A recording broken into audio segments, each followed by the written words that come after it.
everyone, I'm Rebecca and welcome back to my sewing room. We are picking up pretty much right where I left off with my Tudor Jane project that you can see me wearing right here. So if you have not seen the other 3 videos on this project, I will link those all down below in the description so that you can go check those out. And I'll stick a link up here too, just in case you want to watch those first. But as you can see, we're fairly far along at this point. So what we have left to do is I have just pinned this trim across the top of the bodice. This was not here at the end of last video, and it is literally roughly pinned in place while I was wearing it. So this trim plus the lace trim that you can see along the edge here, those all need to be sewn on the top of the bodice like frontispiece. And I also need to stitch one side of the bodice in place and put hooks and bars on the other side of the bodice. Most likely I'm gonna do the hooks and bars on this side because I feel like I have more reach and more dexterity with my right hand reaching than my left hand reaching. Then the other things that we need to do, speaking of limiting my mobility, is I need to finish off the 4 sleeves here, and I need to do the entire inner sleeve. I have not even started the inner sleeve. I haven't even looked at the pattern, etc. So we need to figure that out, and I need to figure out if I'm going to take the inner sleeve up higher than where it's meant to be in the pattern. In the pattern, it is meant to stop at the same top part as this 4 sleeve, and they're joined together right there. But I don't know if the insides of these metallic-y sleeves are going to wind up being itchy or not over the course of a Comic-Con day. I feel like the answer is probably yes, and I should probably bring the inner sleeve up a little higher, give myself a little bit of like cotton protection around my elbow and inner elbow in particular, especially because that's just like a sensitive area, and therefore kind of have them stick up ahead of this and maybe even join all of this with these sleeves. Though I do feel like my ability to do things is going to be severely limited once I do have the 4 sleeves on. So I love the idea of them being separate pieces, but also is that practical in general, like having to tie my sleeves in? I don't know. I might just sew them in to these upper sleeves. And then the other thing that we have to do is the 4-part. So right now it looks very blank because I've taken the other 4-part off. My old 4-part that was detachable from this petticoat, and I am going to make a new 4-part, same exact size because it's going to snap into place, but it's going to look like this with the velvet ribbon. Oh, I also have to bind off the edges of this with wider velvet ribbon that has just arrived from Amazon. So I think that's about everything that I have to do on the dress, and then I still have to figure out the headdress situation. I don't know if we're going to get there this week, but hopefully we can manage to do all of those other things that I just mentioned. And I'm going to start by finishing off the trim here and stitching this in place. So little update, as you can see, the trims are now on the front of the bodice. So all of these are hand sewn on. I did not machine sew the top lace on. I just whip stitched it from the back, and then I added the pearl trim, and then I added this, and these both have to be sewn down both sides. I also whip stitched this side of the panel in place. Hopefully you can't even really tell, but the stitches blended in really nicely with this fabric. This side still needs to get the hooks and bars applied, so haven't done that part yet. That's still just open, but that's where those will connect over to. And this will connect just like the other side does. It's just that my dress form is not the same size as me, and I can't close this all of the way on the dress form.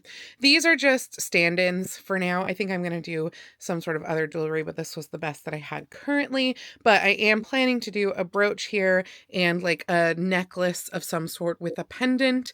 I'm debating about potentially using chain, because like for my Jane cosplay, this chain goes across the neckline like this. So I don't know, I could do that, but it just feels kind of cheap and ugly. And I kind of like the idea of doing some sort of a pearl thing better. I've thought about possibly stringing together those pearls that I showed you guys a week or 2 ago that I got from Amazon that have rhinestones in the center of them. So it's possible I could do a necklace just like made out of those. We'll have to see kind of, you know, when I am running out of time, what I have time for. The belt right now, this is just a strand of the trim that's up here, and I have literally just like draped it on here. But I think what's going to happen is it will just kind of be tied around the waist. And then the front probably left to hang here because she has hanging bits here, but they're not just like the trim. Hers are a little bit more elaborate, and by hers I mean Jane. So yeah, we'll see, but that's kind of the overall look going on there.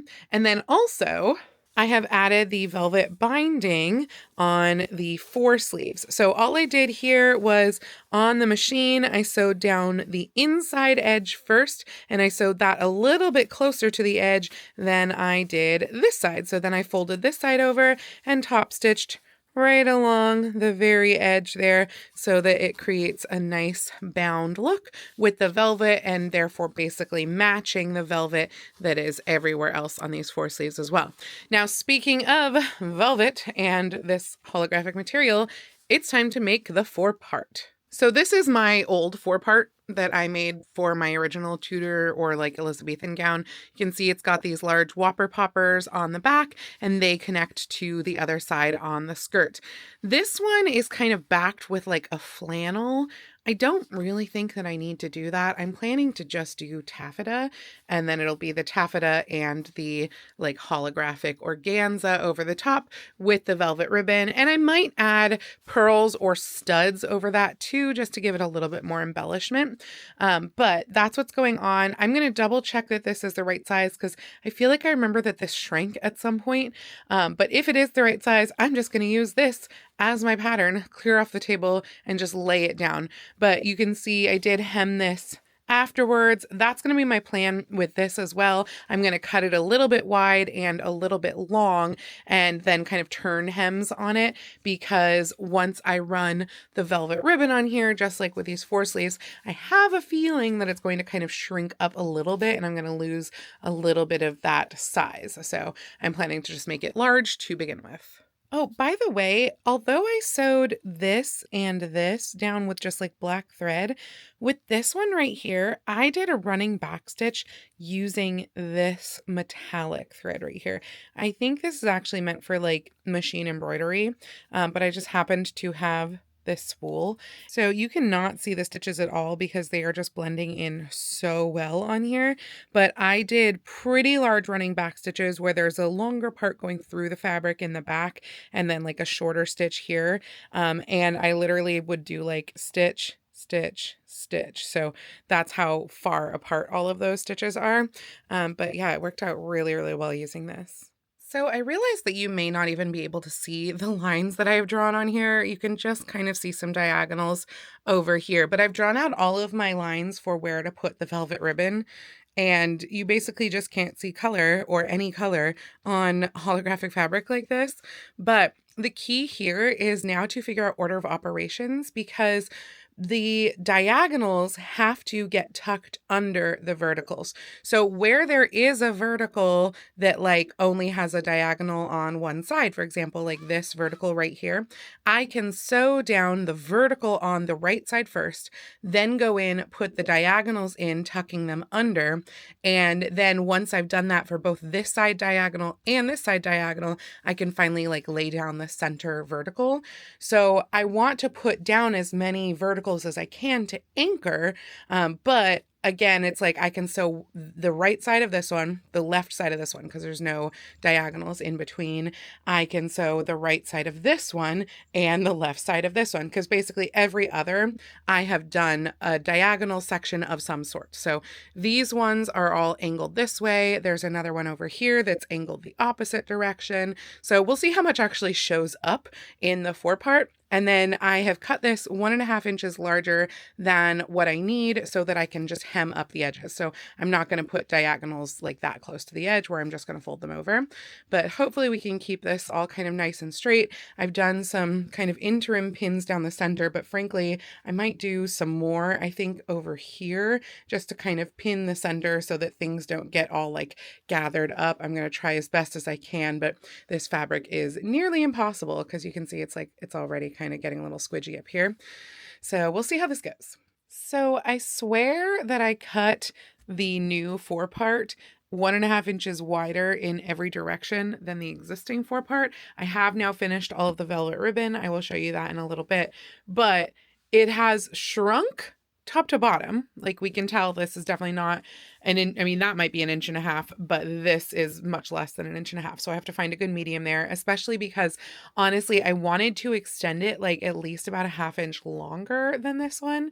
So we'll see. I'll have to turn some very narrow hems, but this is wider. So somehow it has gotten wider than 1.5 inches there, and then narrower top to bottom. Not sure how that works, but I'm going to go ahead and turn some hems now and probably hand sew those in place. Right now, all of the hems, the sides, the top, bottom are all pinned in place, but I wanted to put it on the form, make sure that it was the right dimensions for getting to all of the whopper poppers, and it is. So yay, that is ready to be hemmed and to have the whopper poppers, aka snaps, sewn on, but that is what the forepart looks like. It has taken me absolutely for freaking ever, but I finally finished hemming all of the edges of this and putting the snaps on. And the reason that it took me forever is because none of my needles were wanting to go through this taffeta. I literally broke a hand needle in half. I started not using a thimble, which was a bad idea because this is what my finger looks like from not using the thimble. And then I added the thimble. It wasn't in my like travel sewing kit, so I had to find it. So I started using the thimble, and then I also started using pliers because it was so hard to pull the needle through. I tried 4 or 5 different needles, I think, in total, including the one that broke, and was just having a hard time at first with like needles that were either too thick or one that I think dulled while I was using it because it started off sharp and then it wound up not being sharp. Yeah, so this taffeta has not been wanting to be hand sewn basically, but again, whopper poppers are now on. I can go ahead, pop that on to the forepart because the forepart is done. So that means that I still have a little bit of hand sewing to do because I still have to do the closures over here on the bodice. So I think I'm going to do that next because I'm watching the Olympics right now. So it'll just give me some more hand sewing to do. And then really the other big thing is doing the inner sleeves / finishing the foresleeves. So I'm trying to figure out how to best do the inner sleeves in a way that will get them up to here. And frankly, this pattern, I measured the length of the inner sleeve that I think I need. And this pattern kind of has you cut it away, I think, so that there is just more like down here. And then that way it'll like poof out through the foresleeve. But frankly, there's 2 things that I don't like about that because I don't like the idea of the poof coming through where there is a seam. I don't want a seam to be showing on that poof part. So I'm gonna switch things around and do the seam up here where we don't see the sleeve. Like we don't see that part of the inner sleeve. So that's what I'm gonna do. And also I kind of measured this like long bit out, and that seems to be the length that I need for the foresleeve. And I am going to just do that the same length all the way around and hope that that works. We'll see, but it seems to be the right length. The other thing that I decided is that faux blackwork fabric that I showed you, this one right here, it's too floral. The floral just doesn't go with this whole look. It's like, I don't know. I mean, Jane has softness to her, obviously, but I don't like the contrast. The other hard part about this is that this is not white fabric. This is like kind of a linen color, you know, what people call like linen. This is not linen. This is probably a linen cotton blend or just a rough weave cotton, but it is not white in any case. And I want the poofs coming out to be white. So I am actually using cotton sateen for this whole thing. I don't remember that I told you guys on here, but a little update to the cotton sateen question that I had a couple of weeks ago of like where to get cotton sateen, specifically black cotton sateen. It turns out there is an Indian fabric store that's like 15-20 minutes from me, and they have cotton sateen. I had gotten some from them in the past, and their black cotton sateen is not nearly as good as like the white or some of the other colors that they have, but it is still cotton sateen. And because I got 10 yards of each, black and white, they gave me a deal and sold it to me for $10 a yard instead of $12 a yard. So that is called Kent Selection If anyone is in the like South Puget Sound area looking for another fabric resource, definitely check out Kent Selection in Kent. They have lots of beautiful fabrics as well that I haven't hazarded to ask how much those are, but really gorgeous Indian fabrics. And I think their main business is that they do custom Indian garment work. Like you choose your fabrics and they will make the garments for you. But yeah, beautiful stuff there, and some nice basics like cotton sateen. So I am covered now in the black and white cotton sateen, and they also have blue and other colors that I can go back and get later if I need. But I am just going to make these out of white cotton sateen. And again, I'm flipping this pattern around. I think I am still going to do elastic in the cuff because that just makes it easy. And I keep going back and forth on whether I want to do a decorative stitch on my machine on the cuff area. Obviously, I have to decide on that before I put the elastic in. And ideally before I hem it. I think that will be better. So I am going to do the hand sewing first. And then I'm going to turn my attention to cutting out the cotton sateen. I'm not going to make a mock-up. Hopefully that's not a bad idea. And yeah, I think once we do that, the only thing left on this, I'm pretty sure, is that I'm going to fold back the openings of the overskirt a little bit more so that a little bit more of the forepart shows, and I'm going to hem those edges. So a little more hand sewing there. Not too bad. Let's see how much we can get done today. It is 3:40 right now on Super Bowl Sunday. Go Seahawks. We'll see how things turn out. And I'm going to be watching the Olympics instead of the game because frankly, as much as I would like the Seahawks to win, I don't care to watch football. But I do care to watch figure skating because it's beautiful. I hope everyone else is enjoying the Olympics right now. I don't know if they're still going on by the time you see this video, but I'm going to go sew. So first off, you can see this is the forepart all snapped into place. And actually before I have even taken the bodice off to do the closures, I went ahead and I have pinned these openings back a little bit more. So basically I took an extra 3.5 inches away. Hi, Cookie.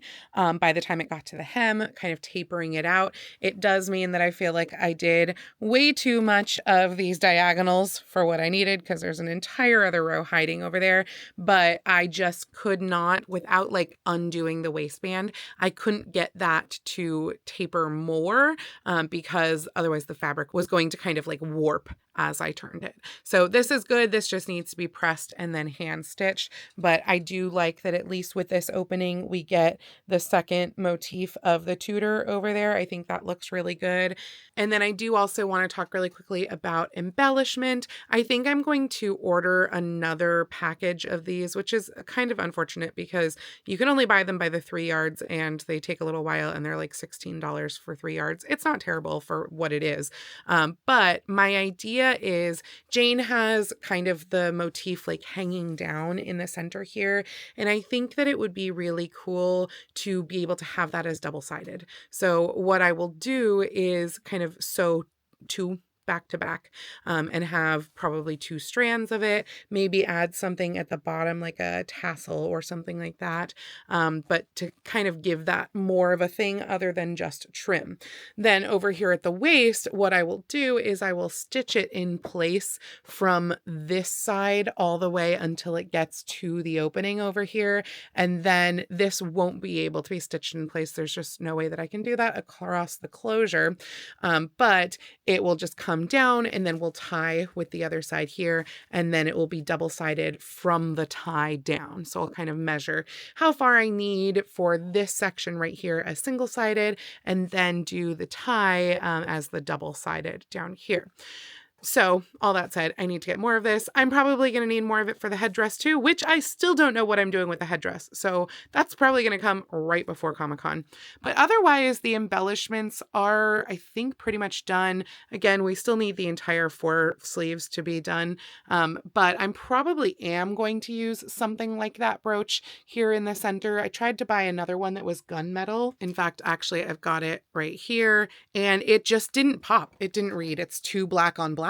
So I am going to go with something more like that. Maybe not this exact one. I've got 3 of these that are pretty similar. This one, that one, and then another one in the other room. So we'll see, but some sort of brooch right here. And otherwise, I think that's all the embellishment for the bodice between the belt, the brooch, and what's already on there. Oh, though I just remembered, I also do want to do some sort of embellishment here.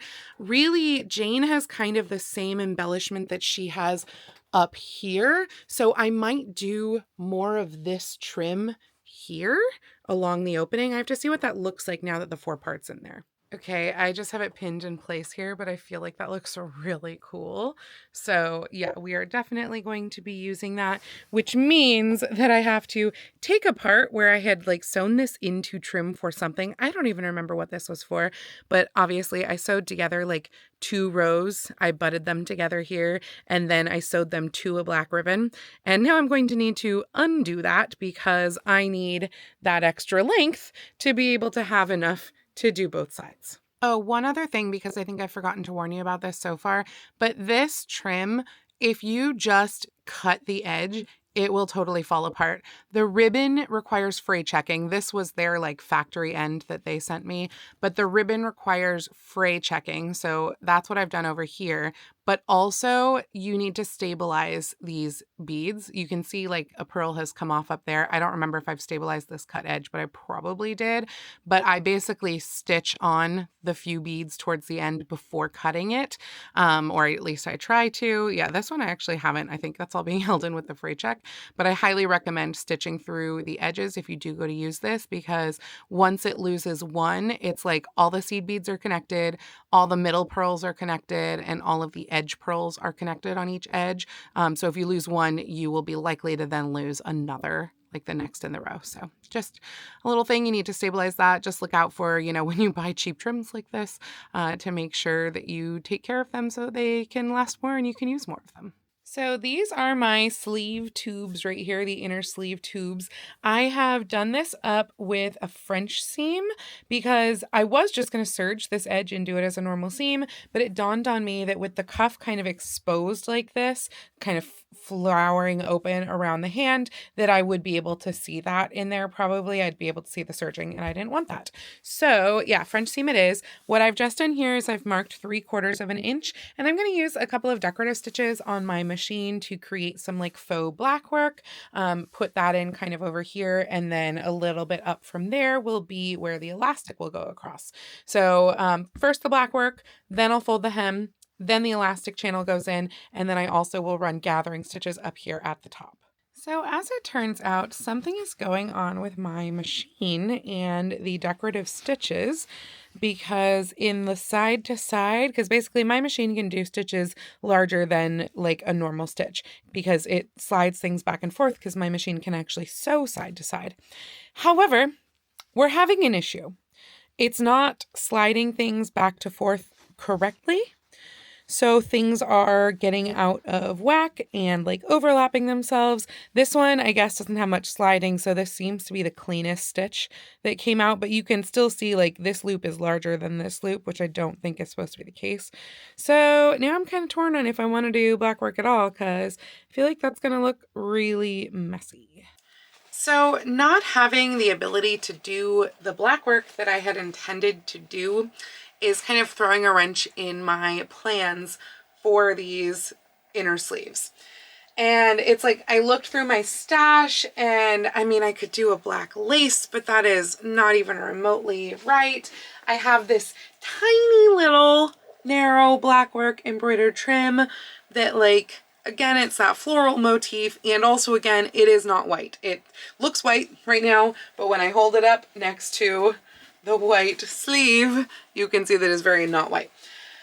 And there's also like, there's some embroidery patterns on my machine, like machine embroidery. Just for example, I took a picture of one of them. This is one, but then frankly, I would probably want to do that flat, and I've already cut this close to the edge, and it's annoying to hoop things when you are embroidering and you can't like put the full piece into the hoop. Like I would have to do some sort of a tape or stabilizing or something like that. I just don't really want to do embroidered trim, because that was why I was planning to do the like machine embroidery stitches as opposed to the machine embroidered patterns. So it's just making me annoyed and not sure what I should be doing here. And also, it's Sunday night. And frankly, I wanted to have this finished. Like, not finished, but basically finished. And where we're at right now, I am partway through sewing on the silver trim on the sides of the skirt, and while I am sewing on that trim, I am also using those same stitches to sew the hem of the sides. I've cut away some of the excess fabric. It's all pressed and pinned in place, but that still needs to be stitched, and it is being stitched by hand. I have not done those closures yet, but again, that's hand sewing that is very easy to do. Both of those, frankly, I could like bring those to a rehearsal and get those done probably pretty easily. I mean, they're large pieces, but still not too bad. And so really the only machine sewing left on this are these inner sleeves. And that's what I had wanted to get done today and show you what everything looked like. They're not done. And the thing is, I'm not working on Jane next week, not as like my official project, because we are getting really, really close to Comic-Con at this point. It is February 8th right now, and Comic-Con is like March 6th or something like that. Yeah, Comic-Con is March 6th. So we are under a month to Comic-Con. At this point, I don't think Snow White's going to be able to happen, like not even to get her wearable. And so I think I'm going to be working on something else that will be easier to do, particularly while I am in rehearsals. And then also finishing Jane, and I still have to do the headwear for Jane. So you will have another probably week-long video of Jane finishing the sleeves, doing the headwear, etc. Anything else that maybe I've forgotten on her. But unfortunately, I think this is where we're going to have to end this video. And we are just going to have to figure out those inner sleeves at some other point. So I'll let you know in that next other video what winds up happening. Unfortunately, I'm leaving you on a bit of a cliffhanger here because I am hanging off that cliff myself. And we will just have to figure out what the plan is with Jane later. So sorry to kind of leave you in the lurch like that. I might put a little try-on picture or video right here because, I mean, let's face it, she's like pretty close to done. She's just not done. So this is where she's at right now, probably without those inner sleeves going on, but not done. Obviously, before I did this try-on, I also did the belt. So I sewed together two sides all by hand for each of the dangling parts, and otherwise it is stitched on around the bodice over here, and then it stops where the panel comes over for the closures, so all the closures are on, and the ribbon then just comes across and ties in the center. Oh, and this was the second one that I got from Amazon. I really like this one. I'll link it down in the description, but this one pops more, whereas that other one didn't. So we're gonna stick with this one right here. Not sure what I'll do about a pendant yet. Anyway, hopefully you enjoyed this video. Anyway, if you did like this video, please go ahead and click the thumbs up icon. And if you'd like to see more videos like this from me, please go ahead and click subscribe and the little bell icon to be notified every time I post a new video. I do post videos here on YouTube at least once a week, usually with sewing vlogs like this out on Tuesdays, and sometimes with additional costuming related content or shorts out on Saturdays, but I post every day over on my Instagram, so please go follow me on Instagram. That's at Lady Rebecca Fashions. And if you'd like to help support all of the work that I do on this channel, I do have a link to my Patreon and my Ko-fi down in the description below, or you can send me a super thanks or join my YouTube channel memberships right here on YouTube below the video. I'd also like to give a special shout out to my Edwardian level patrons, Jean and Kim. Thank you all so much for joining me today. I hope you all have a wonderful week, and I will see you very soon in my next video. Happy sewing!